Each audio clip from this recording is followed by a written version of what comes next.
Good evening, everybody, and welcome to Thursday Night Magic here on Speed Gaming. I'm Skybills, and with me I have Roguelink. Roguelink, how are you doing tonight? Doing all right. How are you doing tonight, Sky?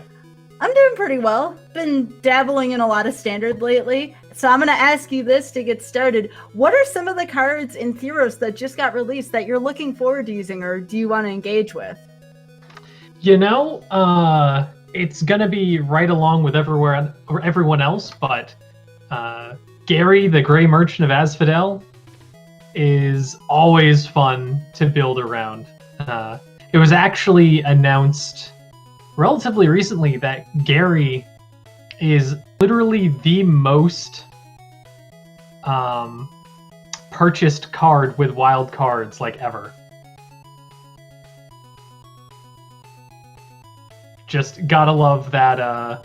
For those who don't know what the Gray Merchant of Asphodel is, it is a uncommon, used to be a common, for 3 black, that when it comes onto the battlefield, it drains your opponent for your devotion to black. And with things like Underworld, Underworld, Dreams, I think is what it's called. I can't remember. Now I'm blanking. Which is black when your opponent draws a card, paying them for damage. Just, you make this giant deck full of 2-3 black mana pips, and you get your devotion ridiculously high.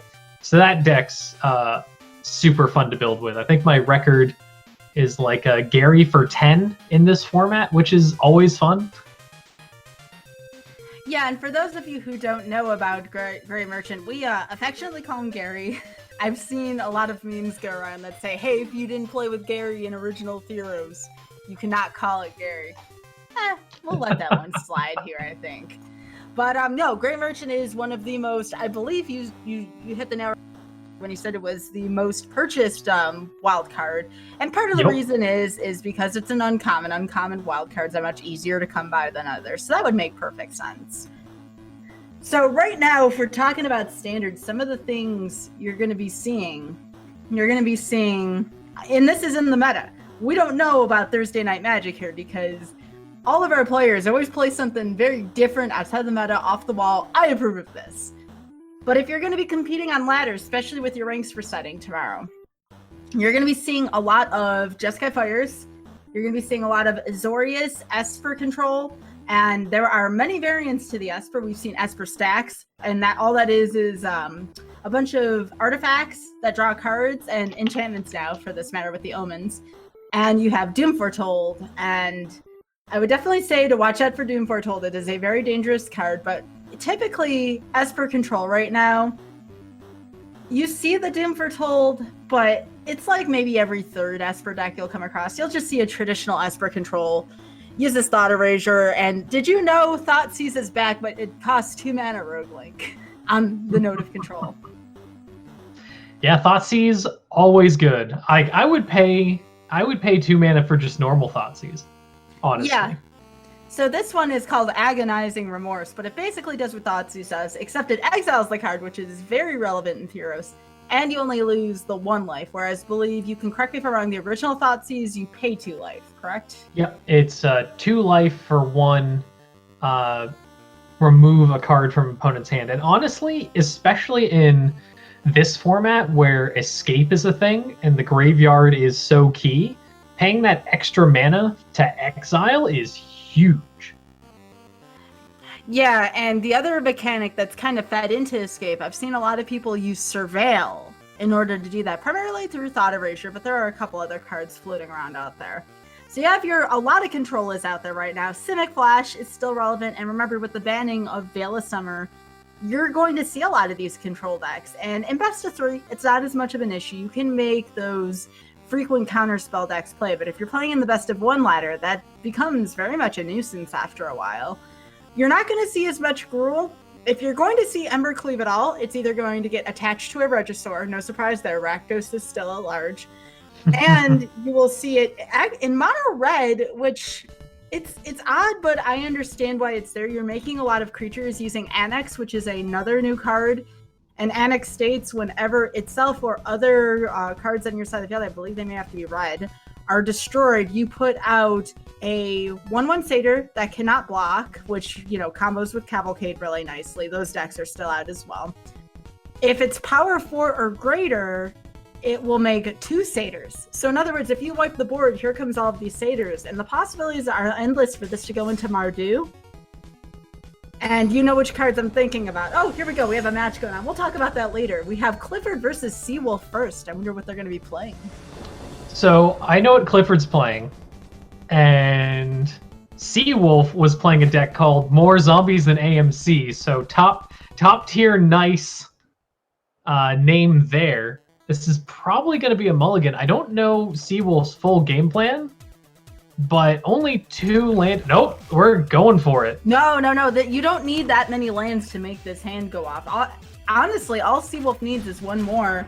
Have you seen the draw spell here? It's a little blurry on our screen. I want to say it's something blessing. I'm trying to. I think treacherous blessing. Yeah, I think treacherous blessing. But yeah, so what's going on here is Seawolf is going to play Treacherous Blessing, load up the hand, and hopefully find some other ways to dump enchantments in the graveyard. There is a saga that dumps enchantments in the graveyard. It's very awesome. You can get the zombies out right away, like what Seawolf did there with the Treacherous Blessing. Okay, I see. I think I see what Seawolf's game plan is. Exile all of the enchantments from the graveyard with a Harpy, and just go nuts. But yes, there is a saga in particular. I believe it's called like Tiamat Calls the Dead or something like that, and it mills 3 cards into your graveyard, and then you can exile an enchantment to put forth a 2/2 zombie. You do that for 2 turns. The 3rd turn is you get to gain X life and scry X, where X is the number of zombies you control. Now, could you imagine, Roguelink, if Field of the Dead were still a thing with this zombie-rich deck? That would be absolutely ridiculous. Now, Clifford, as you can see on Gary, I want to say Clifford kept a fairly aggressive hand, even though it was fairly mana light, since he had Gary, he had a lot of the 3-pip cards, such as the Underworld and the other legends. Lots of pips, lots of black, lots of potential devotion, but unfortunately not drawing the swamps that he needs. How about this 9/8 Harpy on Seawolf's side of the field? Also, Roguelink, the card Final Payment is seeing a ton of play here. Because you do not want Treacherous Blessing to stay on your side of the field, you can sack that enchantment, and then you're not paying 1 life per spell you're playing. Pretty relevant. Yeah, I've actually been finding that Final Death is also really useful. It's 5, but boy is exiling a creature relevant. Like, if you want to exile in black, that's pretty much your only option. And there's the other card, Tiamat Calls the Dead, Starfield Mystic. Remember, Roguelink, we were talking about how that card is going to play a role in Theros? Well, here it is, right here. The reprint from the original Theros is now relevant in this format. Yeah, all of the Enchantress cards are pretty crazy in the current format.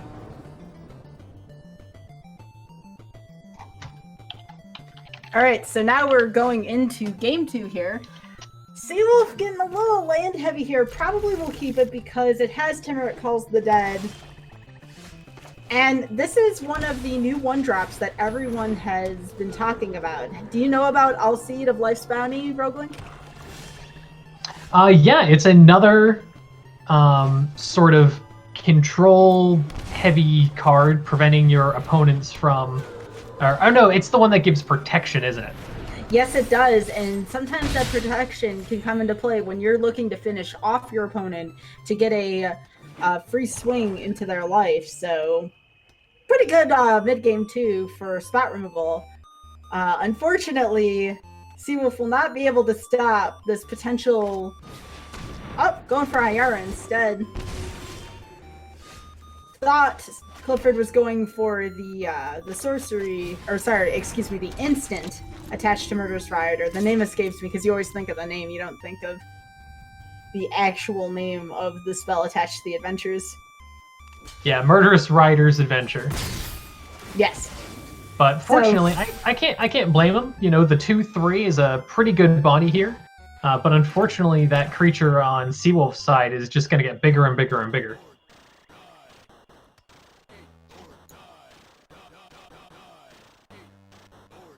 But Clifford does have the ability to basically wipe the board here with Ritual of Soot. But I believe that hits both sides, so that'll get Clifford's creatures too. I mean, you could always, right here, so you get a card out of their hand with the Fen Lurker. You use Iara to draw a card. Then you could Soot with the other Iara in Clifford's hand. That's true. So here it comes. Hey, Roguelink Sagas are back. Here's the first one we're seeing here. Timberwolf Calls the Dead here. Here we go. Look at that card. Isn't it frightening? Yeah, artwork especially on that. Wolf's zombie-heavy deck. It's going to do a lot of work. And now we have a 1/1 that is transformed into the 6/6 with the enchantment All That Glitters. Clifford probably going to just block and then sacrifice here. Draw a card. Always a good play, because the important thing about removing a creature from combat like that is that the lifelink doesn't go off, so Seawolf doesn't get that significant life advantage. Yep, and here comes the Ritual of Soot, just as you were talking about, Roguelink.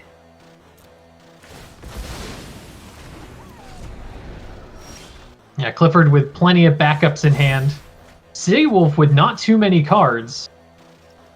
Nope, but Seawolf does have Castle Lockthwain, which, as long as you have that card and you have the life to pay, there's always hope.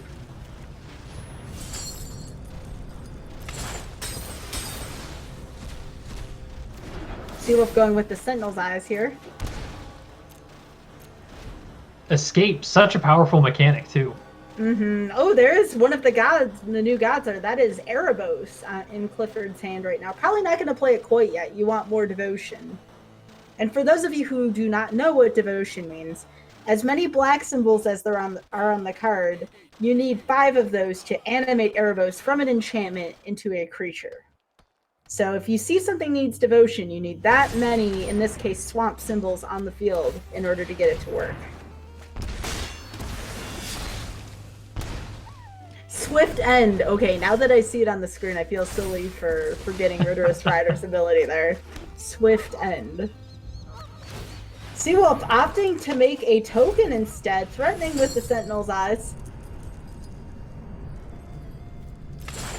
Yeah, Seawolf definitely able to keep up with the pressure. Best thing about Escape, doesn't exile. A lot of cards similar to this, where you can play them from the graveyard, exile themselves after you play them from the graveyard, but Escape you can just keep playing again and again and again and again and again.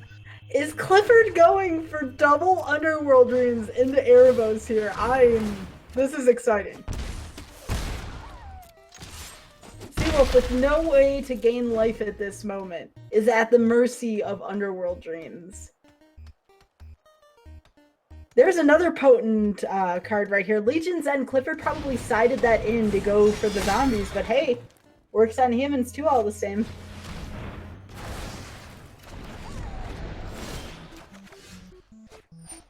Yeah, Seawolf's starting to run out of cards in their graveyard too. Yeah, Seawolf going for the Moir's Grasp here. Good call. So, I think Seawolf's going to make another token and go Sentinel's Eyes. Yep. So, if you're Clifford at this point, you're sitting on, what, 13 life? Pretty appropriate considering the nature of how Mono Black is. You go for Underworld Dreams here and just burn them out. No? Clifford going for IR? No, you're going for the double here. Yep, going for the double. Six swamps here. And yeah, the double Underworld Dreams. Great for just draining your opponent. This is wild for Clifford right now. Clifford will be able to... Now remember, Erebos will still have Summoning Sickness. Even if you have the Devotion, you are still subject to Summoning Sickness. However, there's a wrinkle. I think Clifford's going to go for Erebos here. No, going for a wrinkle. I guess you can force your opponent to draw cards. That makes sense. Yep, Clifford keeping up the pressure, and then wow, there we go. that's game 2. Yeah, I didn't even realize how low Seawolf's life was until I saw Rankle do the first ping, and I'm like, yeah, that makes perfect sense. Wow. Yeah, Clifford was in a pretty good spot there for the second half of that match. If you're Seawolf, do you go Ethereal Absolution here? I feel like that's a very powerful card in this matchup. Yeah, that 2 power swing, you know, +1, -1 on the appropriate sides can really get crazy.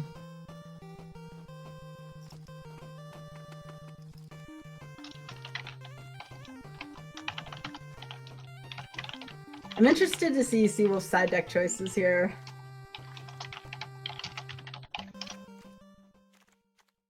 No, Seawolf, you did it too quickly. I couldn't follow that.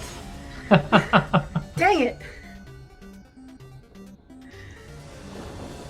But yeah, that's actually a really good point. Frankel forcing card draw into Underworld Dreams. I should think about that when I modify my mono black devotion deck later.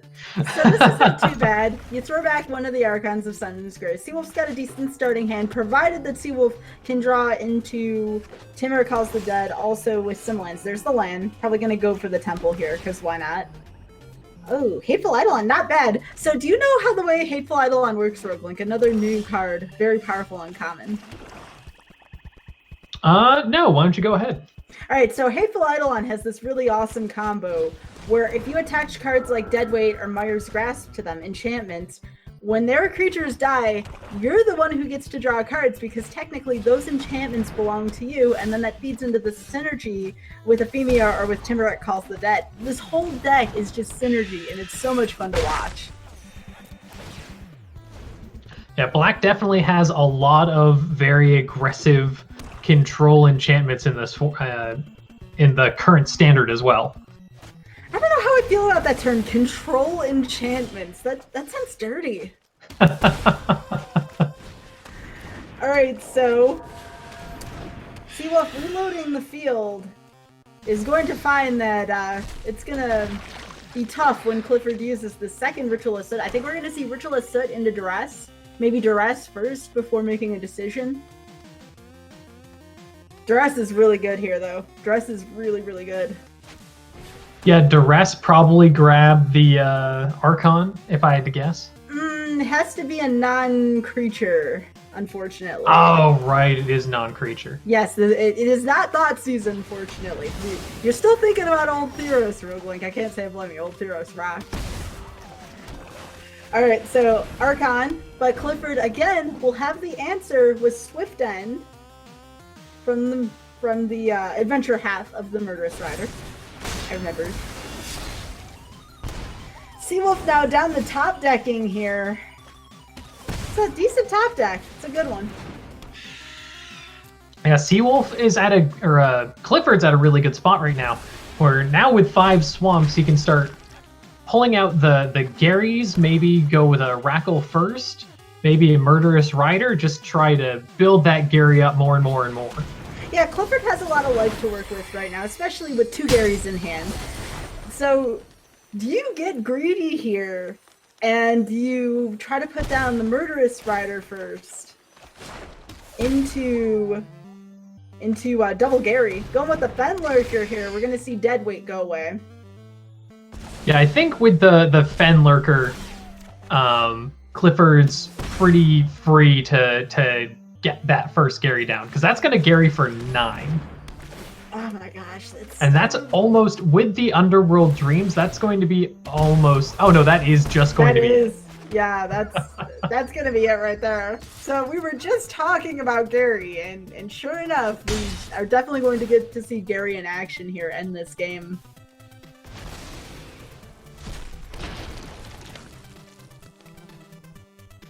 And here comes Gary. That was quite the match. There we go, and Clifford pulling ahead with that last game. That was a great match between Mono Black and Orzhov. That's a good one. You don't get to see that on ladder much nowadays, so that was rather refreshing to see. Wholesome magic at its best. Yeah, Gary's definitely one of those really fun, fair cards.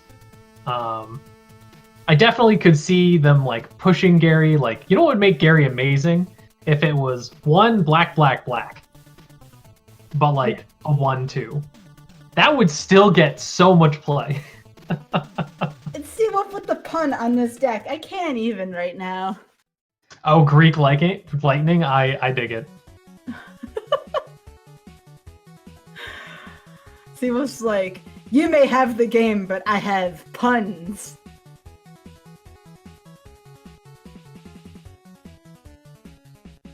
Gary needs to be black, black, black, black, black, black. I would still play that card. I would too. It's a good card.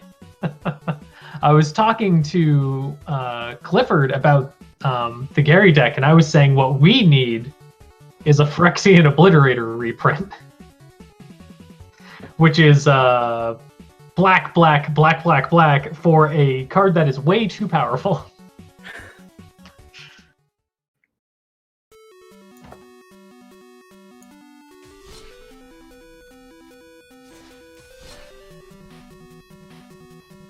But we're going to have Clifford and Seawolf run it back again.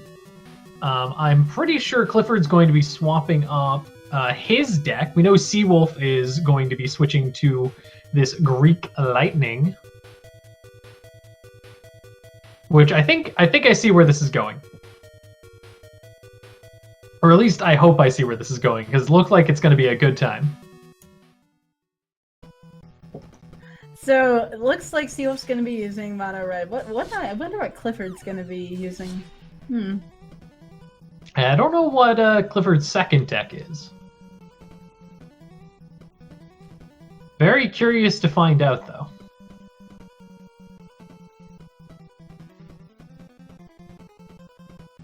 Well, I've seen Clifford a couple times use Aristocrats. It wouldn't surprise me if Clifford went with Aristocrats. Oh, Aristocrats would be fun. There's a lot of sacrifice boosting cards in this current standard. A couple cards, like for instance, the red demigod that you see on the cover of the Greek Lightning, that creates, I believe it's elementals or is it satyrs? Satyrs. Satyrs, that's right. But it creates 1 satyr when a non-token dies, and 2 satyrs if that thing had 4 power or greater, which is crazy relevant. And then you also have Nightmare Shepherd, which creates goats, right? No, Nightmare Shepherd actually creates copies of the cards, except they're 1/1s, but you have to exile them from the graveyard. Right, that's right. The goats so you can come basically... from... Oh, good. Go ahead. The goats are from a card called Woe Strider. Woe Strider puts out an 0/1 goat, and there's a free cost to sacrifice any creature to scry 1. Now, you may think that that's okay, but put this in perspective, it's free. And if you have things like Cruel Aspirant, Corpse Knight on your side of the field, suddenly becomes very busted, especially when combined with Nightmare Shepherd. You have in the Cat Oven combo, you have things constantly entering and leaving the field. Right, you pop a you pop some Rakdos in there and ping someone every time a creature gets sacrificed, and boy oh boy is it gonna get crazy. And here we go, Clifford and Seawolf. Round 2. There's one problem with this deck, Roguelink. Not with the deck, but the hand that Seawolf has. What is the problem? 2 demigods? No, 2 Castle Emberists. So Seawolf has to play both the lands tapped unless Seawolf gets a regular mountain. Oh, good point. But isn't that a legendary land? No, it is not. Everybody thinks they're legendary, but they're actually not. So you can stack them. There's a mountain. You have Scorch, Spitter, Infuriate now. The downside is, for Seawolf, the downside is that Clifford knows the entirety of Seawolf's hand because of that turn 1 Duress. And also, what's Duress doing outside the sideboard? You don't see that too often. Now it looks like the demigods are finally going to come out to play.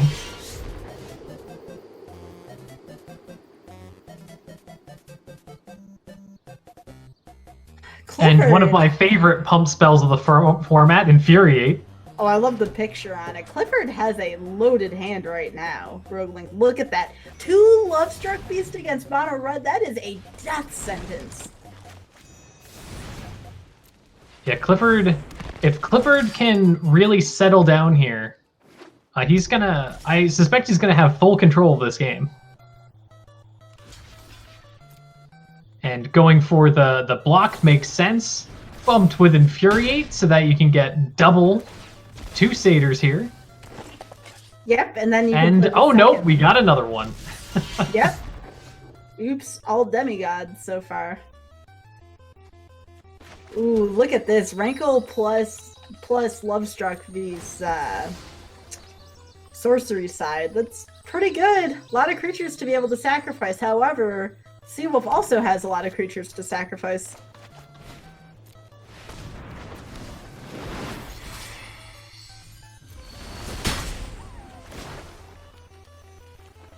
Yeah, Rankle doing work. Lots of value here.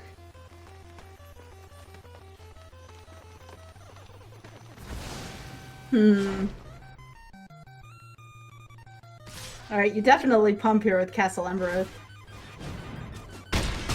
Not a terrible position, but again, look at the very much big butts that Clifford has available. Did you know, Roguelink, that a Murderous Rider is pretty lethal against Mono Red with just the creature side alone, even without the Swift End? That lifelink is so good.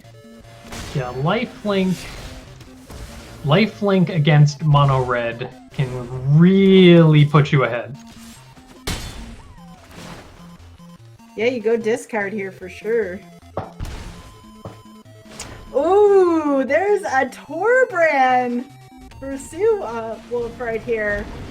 And I'm looking at Clifford's end. Clifford did draw another Swift End. That was the only reason why that Torbrand's not going to make a super huge difference. Although you could figure out a way to get rid of the 2 satyrs and sacrifice, but Swift End is definitely the best way to deal with this right now, if you're Clifford. But Clifford is also at now 2 life. This is difficult. Yeah, Seawolf is definitely starting to bleed Clifford dry. I believe Seawolf will win here. Yes. Oh there my we goodness. Go. Seawolf, in a very difficult situation, pulls out game 1 against Green Black Adventures. Can you believe it? A good match. Lots of back and forth. I'm curious to see where game 2 goes with sideboards. Mm-hmm.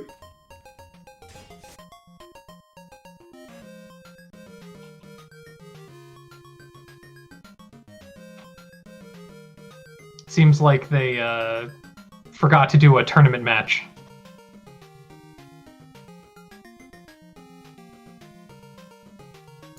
That's not a huge deal, though. So what they're going to do is they will rematch the best of 3, and Clifford will concede game 1, so they get the same side deck scenario here. No big deal. So just completely disregard this. There's going to be an auto scoop here, so we can go into the side deck scenario.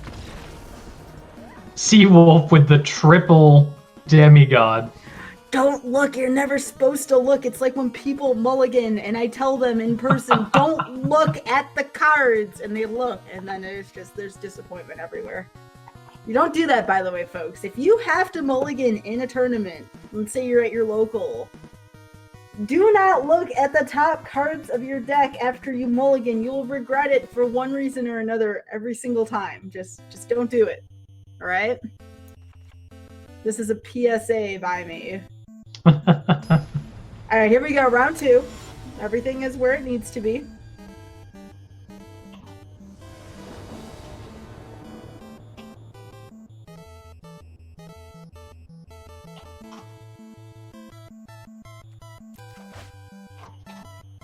But really, Roguelink, did you really want triple Annex in your hand? Probably not. Lots of I had to satyrs, know. though. Oh, absolutely a lot of satyrs, but I was just legit curious after you had that reaction. Here is a card that was probably in the side deck. That is a Massacre Girl in Clifford's hand, and that is going to be super duper lethal. Can, or should Clifford get to turn 5? It actually wasn't in Clifford's sideboard because I managed to catch Massacre Girl in his starting hand before he conceded. Or before the concede. Okay, so that did tell us something besides don't look at it. I mean, it is a wise choice. Massacre Girl is very powerful. No surprise that that card would come from the War of the Spark. Also, where's a Cavalcade when you need it? Yeah, right? Seawolf keeping up the pressure with these 1/1s. Surprise 4/3. Seawolf doing the smart thing, though. Not, looking out for that possible Ritualist Soot here. Yeah, definitely don't want to over-dedicate to the board, especially when you have this much control over it. Alright, so you coil the Rider here. Yeah, this is a really strong coil.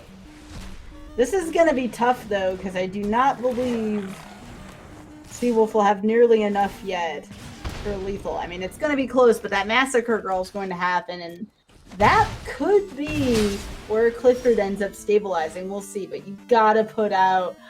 Oh my gosh, Clifford goes to 1 here if Clifford plays the Tomb. Which I think gosh. Clifford pretty much has to. Yeah, I don't think there's any way around this. Oh, Clifford going for the Temple of Malady. Alright, so going to be playing the Rackle instead. Alright. Which Clifford really hoping Seawolf doesn't have more haste here. Anybody got a calculator? This is really risky here for Clifford.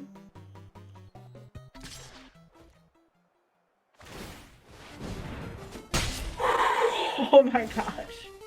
You don't go down to 1 against Mono Red. You just don't. That's so scary. Alright, here goes that Massacre Girl. Not nearly as mighty as we thought it would be, but still not bad. And Infuriate with no target, working for Clifford so far. Okay, alright. Can Clifford pull this out? Oh, it's so tense right now.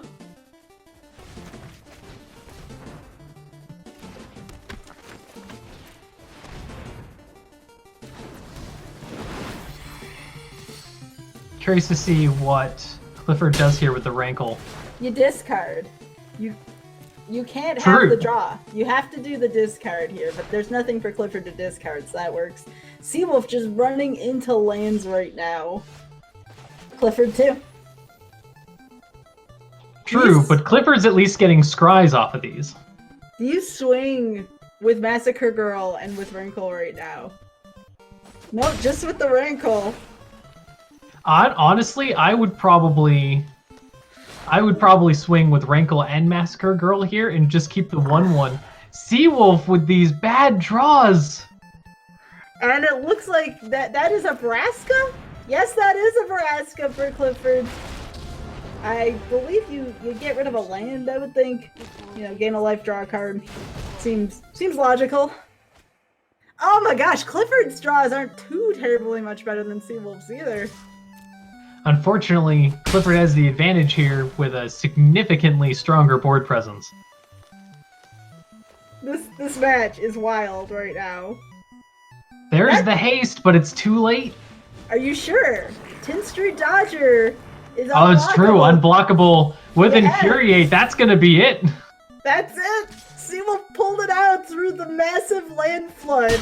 Out of nowhere. Holy moly. That was great. Those were earned, both of those matches by Seawolf. Very, very impressive. Good display of Mono Red. Clifford almost had it. You could feel it, but... So close. So if Clifford were to swing with the Massacre Girl a couple of times, what if it made the difference? I think Seawolf would have been, closer to dead, but I'm pretty sure Clifford wouldn't have won there still. I gotta go back and see how many turns that was, because Massacre Girl does swing for 4. That's pretty big in a matchup like that. You die to 10th Street. You die to Shock. you die to a lot of things. You leave the innkeeper up, I would think, and you would just kind of hope. 2 turns, yeah. So Seawolf definitely would have had a little bit of life left.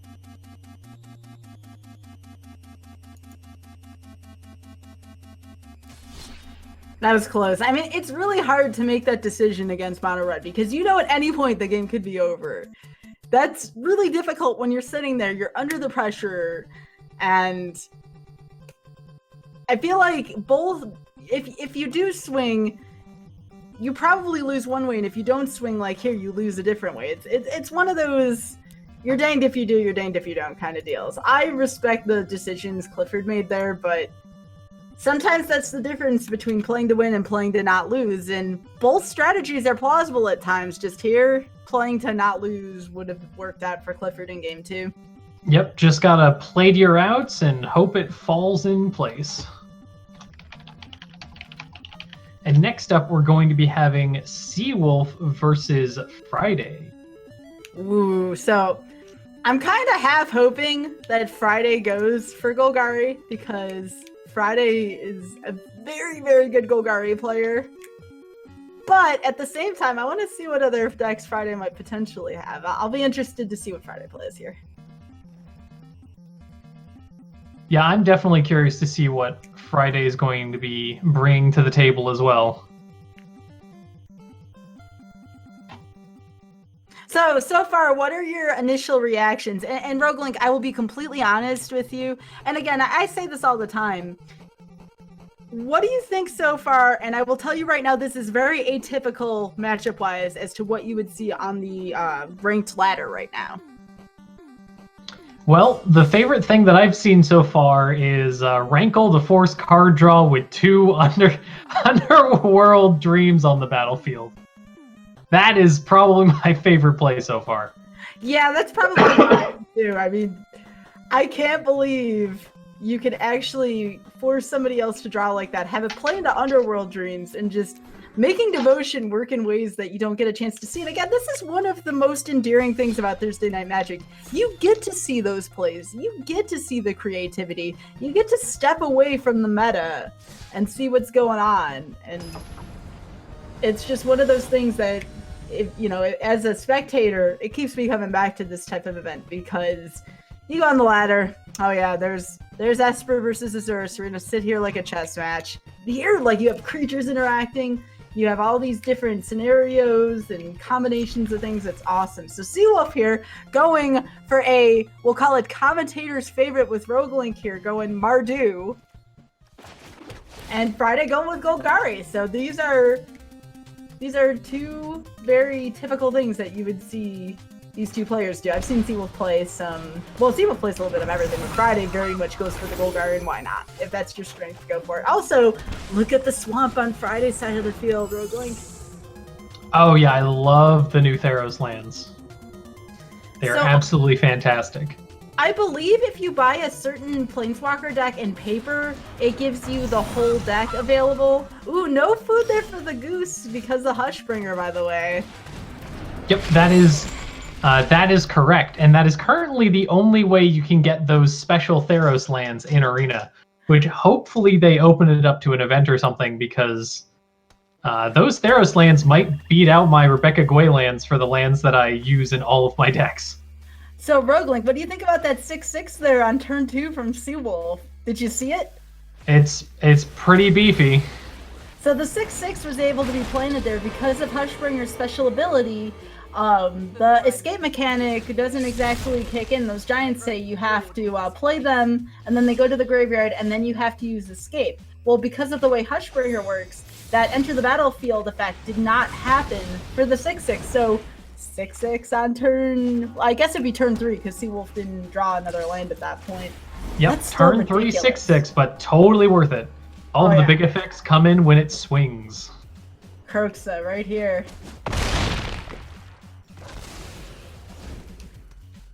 Dang, Croaks is good. I used to think Nullhide Ferox was very good.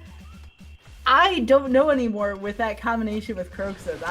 I'm convinced Croaks is really, really, really good after that.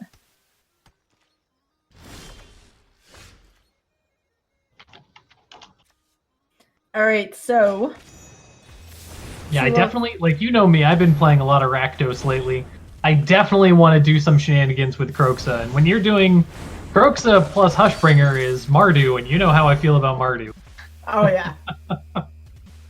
And this format is so odd, Rogue. Like, when have you ever seen monocolored decks and tricolor decks be viable at the same time? I can't think of a time in Standard where that was a thing. At least Innistrad, original Innistrad and beyond. I don't remember that being a thing.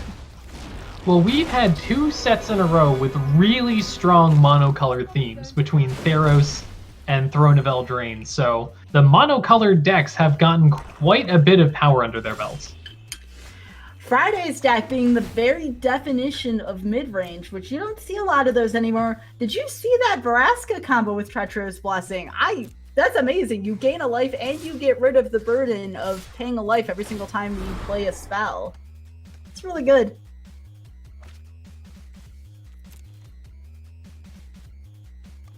Kroxa continuing to do work here. Seawolf saying, I don't like your Planeswalker.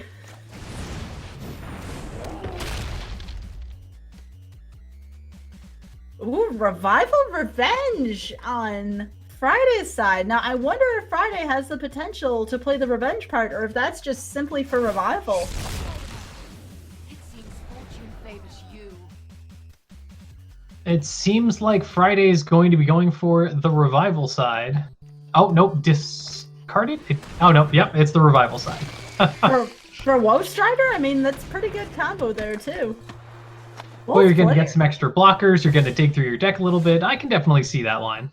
And that is a Shadow Spear plus a Clack Bridge Troll on Seawolf's side of things.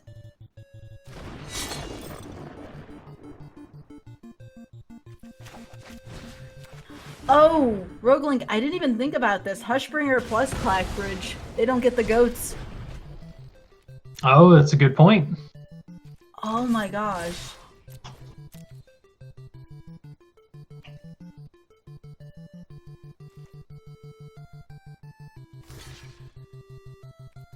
So Friday, probably going to block sack here with Woe Strider on the goat. Yep, good call. Got to get that scry, take advantage of that free sacrifice. Friday likes what's on top in terms of the deck. Playcrafter. So the Revival is probably for Playcrafter, Roguelink.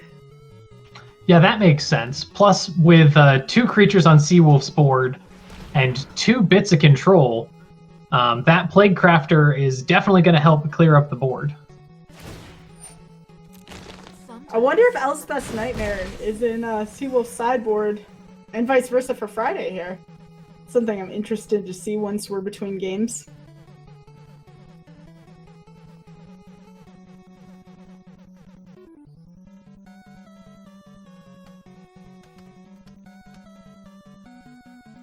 Yeah, Friday's got a couple good choices here. I think you save the Swift End if Kroxa gets out of Graveyard Prison.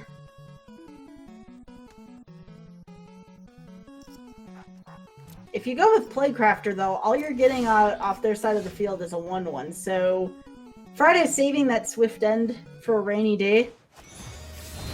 Possibly saving the Swift End for maybe when Kroxa comes back, since Kroxa does have Escape, which Seawolf can...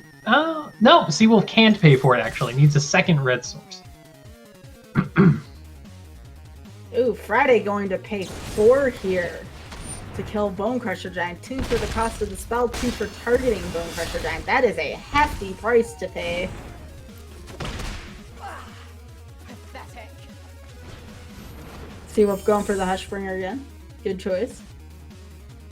Friday finds a Nightmare Shepherd, but is it too late for Nightmare Shepherd? Friday getting rid of that Hushbringer once again, which does not surprise me. Friday has a lot of Enter the Battlefield effects going on right now. So this just occurred to me, Roguelink. Another great combo. Nightmare Shepherd plus Plaguecrafter.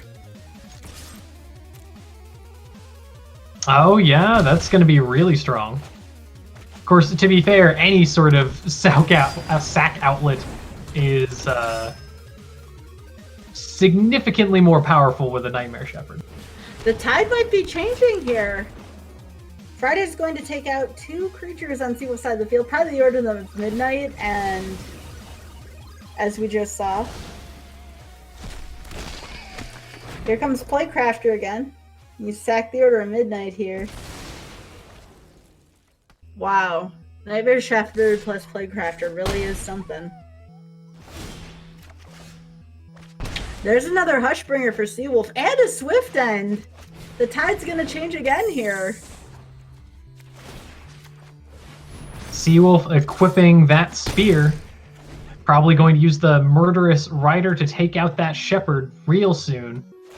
Friday might be in trouble. That's a pretty decent play, considering Seawolf was probably going for the possible Embercleave play here. Vraska -3 for Hushbringer.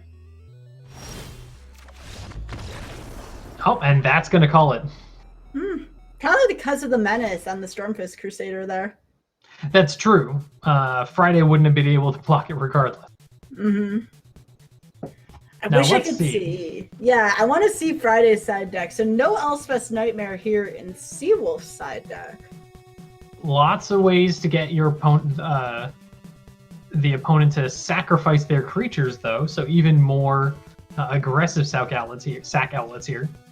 Mirror Shield being a really interesting card for the sideboard.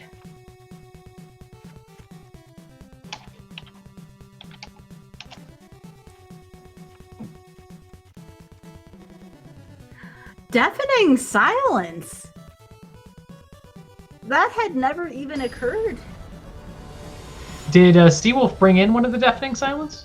I don't know, but I just realized what it did because I always thought I'd always seen it in draft, and it's like, it's kind of blah, but it's not a bad enchantment for the current meta. Yeah, it's really good at just limiting what your opponent can do.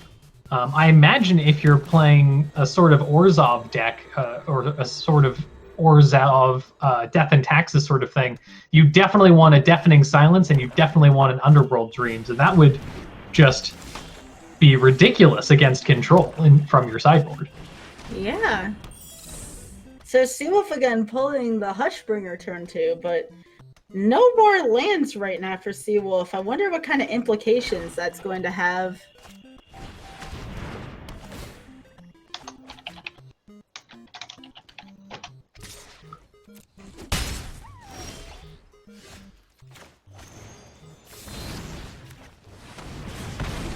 Seawolf able to keep the pressure up.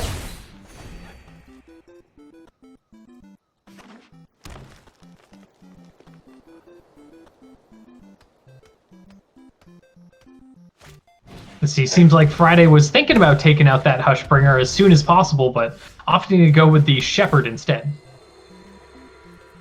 Yeah, Seawolf needs lands right now, so Anger's Rampage, probably one of the better removal pieces right now in Standard. Great choice here to have. I believe Seawolf had that main deck. If you're playing anything Rakdos or Mardu, why not? It's such a good card. Friday popping down the second Shepherd here. Wouldn't be surprised if the Plaguecrafter is going to start doing some work. Yeah, Seawolf just very, very, very short on lands right now. Friday going to probably double Plaguecrafter here. Oh no, going for Vraska. Why not? Vraska's just a lot of power here, and you get rid of the Treacherous Blessing this way too. I love this combination. I only pick targets that interest me. Lucky. Oh, good call. Yeah. And now the Legion End coming down on the Hushbringer. And remember, one of the upsides to Legion's End is, even if there's no other Hushbringers in Seawolf's hand, which there was not, Friday now knows what Seawolf can potentially be up to, and that knowledge can play a role in what types of moves Friday decides to do. So, pretty good status here for Friday. Unfortunately, Seawolf does not have any other lands at his disposal right now, but Thalmire Knight would be good at least for ground things, but I think Friday just double Plaguecrafters here and controls the field. Yeah, double Plague Crafter, Kraken for 4 in the air. It's going to be a pretty strong turn. Unless Friday decides to use Vraska, which is another totally valid move here. You could also play the Plague Crafter and use Revival here. Do it that way. Like, don't exile it quite yet.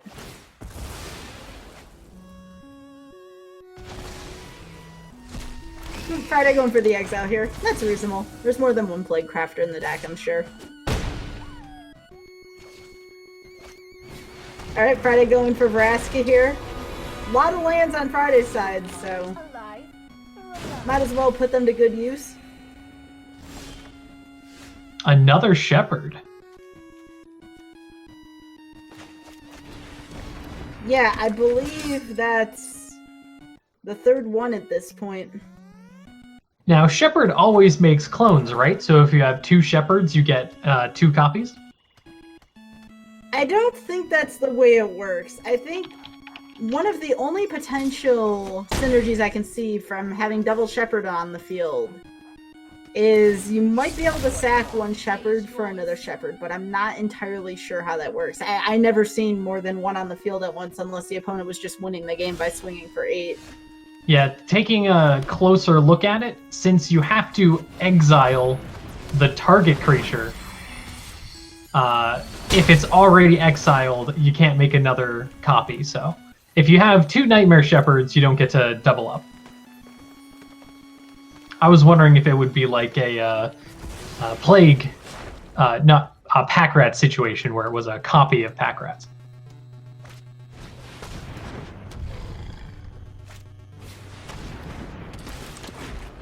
Ooh. That's right. I forgot about the second mode there. Yeah, each player who can't discards a card. That's pretty devastating for Seawolf's hand. That's so good what Friday just did there. And a Woe Strider for Friday as well.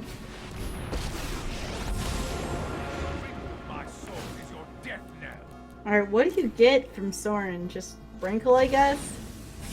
But you really can't do much with Rankle right now because Friday currently controls a 4/4 flyer.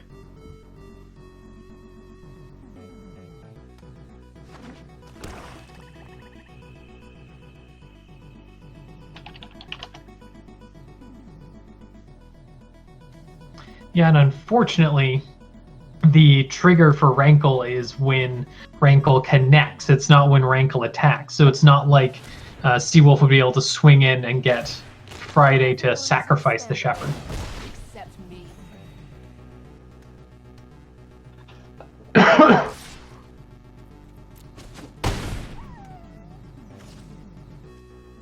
Friday chipping away with that flyer, though.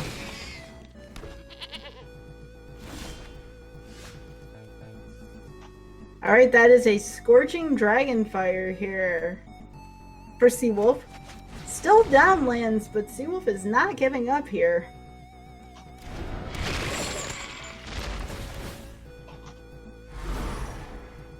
Friday will lose 3 life if that land is discarded because of the way Croxa works.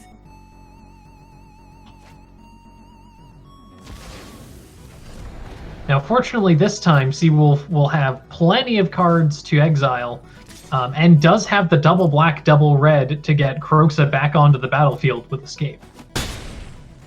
What is Seawolf's angle here? Just wants to draw a card?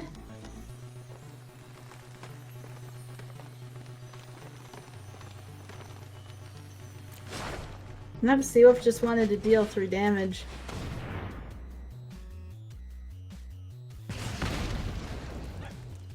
Oh, I think Seawolf's, yeah. Oh, there we go. So, in that situation, I guess you're at 5. Why not leave Wrinkle up?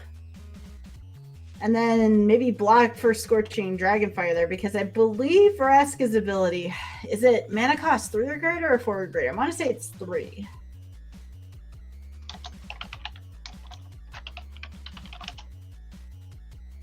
I think Seawolf was just tired of playing down on lands, and that's totally understandable.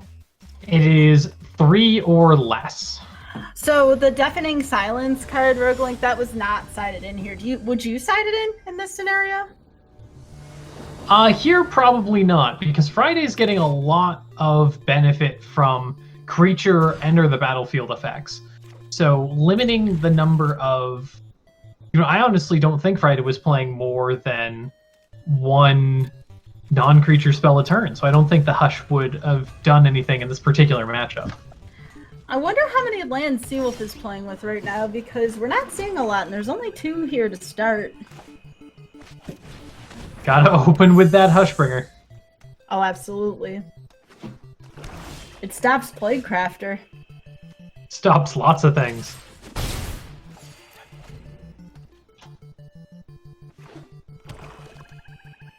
Does Friday play the Treacherous Blessing here?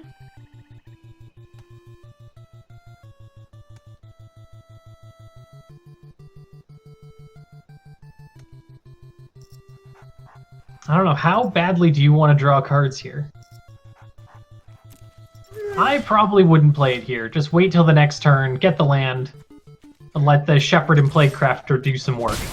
Friday has a pretty potent hand here. Seawolf's hand's fantastic. If Seawolf could find maybe 2 more lands would be good. Yeah, 4 is definitely a magic number in this format. There's a lot of really powerful 4-drops from both Theros and Eldraine. Maybe Seawolf's just not playing a ton of land, but I don't know. The Shuffler's done some pretty odd stuff at times.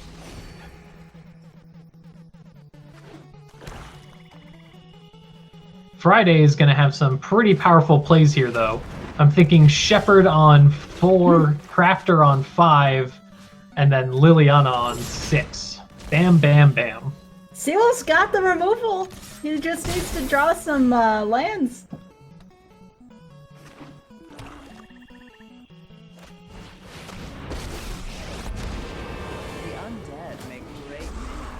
Friday is just like, get that out of here now. And Seawolf says, well, Scorching Fire is a thing, but Friday still has a ton of utility in hand right now. Agreed. Alright, so you go Woe Strider here, and then I guess you play Crafter and you just get rid of the goat, maybe get a card out of Seawolf's hand. Nope, going with the Blessing. There we go, filling up the old grip. Oh, there's a land, but it's a Taffer. Oh, and some more land on top. Yep, here comes Kroxa. What does Friday get rid of? Legion's End here? I feel like Legion's End won't do much for Friday right now. And Friday gets rid of Blessing. Yeah, I just realized Seawolf is still at 24 life rolling for now. It's a lot. Yeah, a decent amount of early life gain. A couple of swings in with the Hushbringer. But Friday definitely seems to have stabilized here. Ooh, Acolyte's a pretty spicy card here. Any permanent? You go for Liliana here. Oh no, Friday wants Nightmare Shepherd instead. I thought for sure it was going to be Lily. But Friday wants the Plaguecrafters here, so understandable. Oh, Friday went for double Acolyte. Oh, it all makes sense now. I did not see the combo there with the second Acolyte. That's so awesome. Friday going for Vraska instead of Liliana.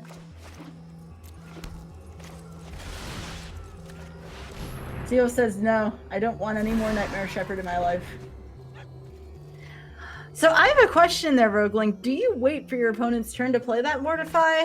I mean, it's not like Black-Green plays Protection by any means. You know, I'm always a fan of playing that removal when my opponent's tapped out, because you never know what they could have. That's very fair.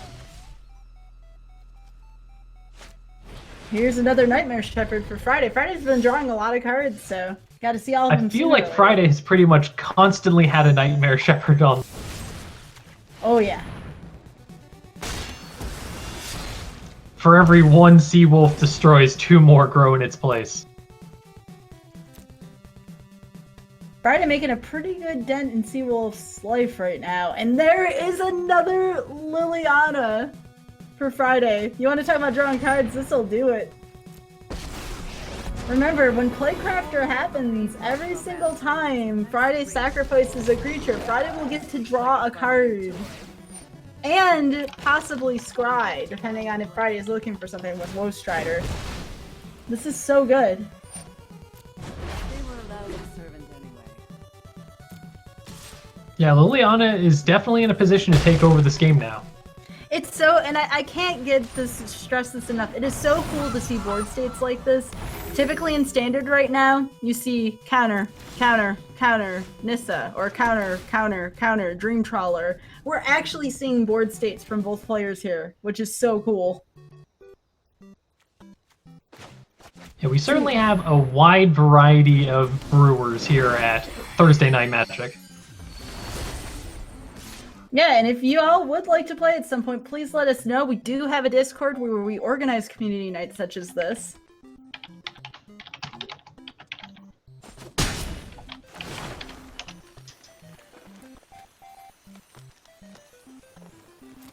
Yeah, I gotta draw those cards.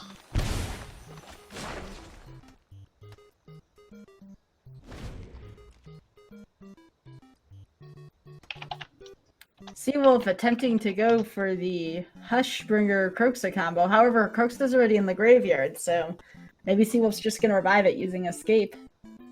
Although I would think... even the Order of Midnight to bring it back into their hand. Yeah, Liliana, though, if Liliana or Vraska stay on the field too long, it's going to be GG, unfortunately, because both of their ultimates are just so devastating. That's true. Between the two of them, Friday is going to have a lot of control.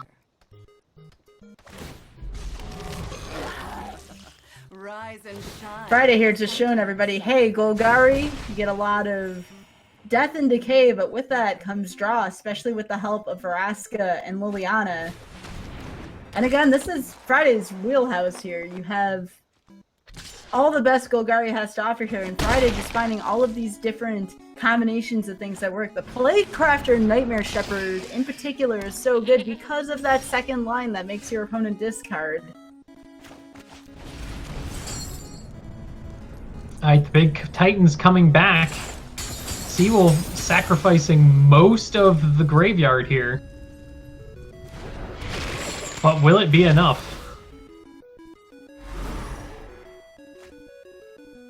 Friday has a lot of bodies on the battlefield right now. If there was a way to give Croxa haste, I'd probably have more faith, because then you could equip that Shadow Spear onto it. But I think it's going to be too little too late here. Friday just has too big of a board presence right now. Plus, I believe Friday is just going to be able to sacrifice, force Seawolf to sacrifice 2 creatures. Yeah.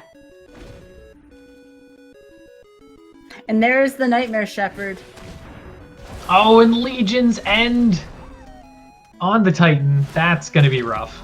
And there's the -9, the Vraska emblem. Even the goose is going to swing in. Because why not? And there we go. That's going to call it.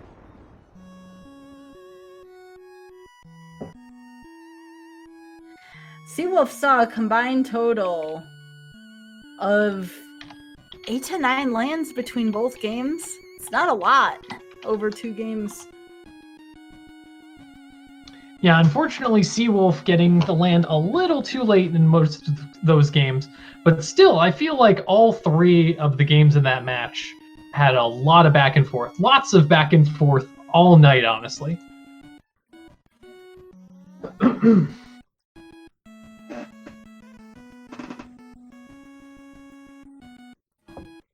And that's going to do it for us tonight. Any closing thoughts, Sky?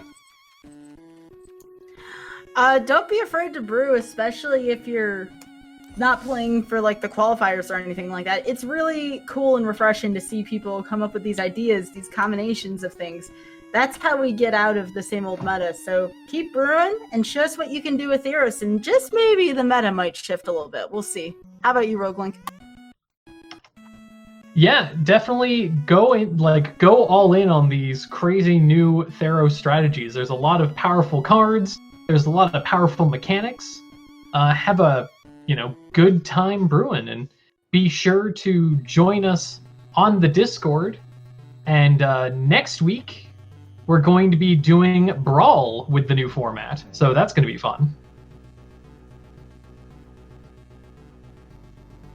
Hope to see you all there. Looking forward to it.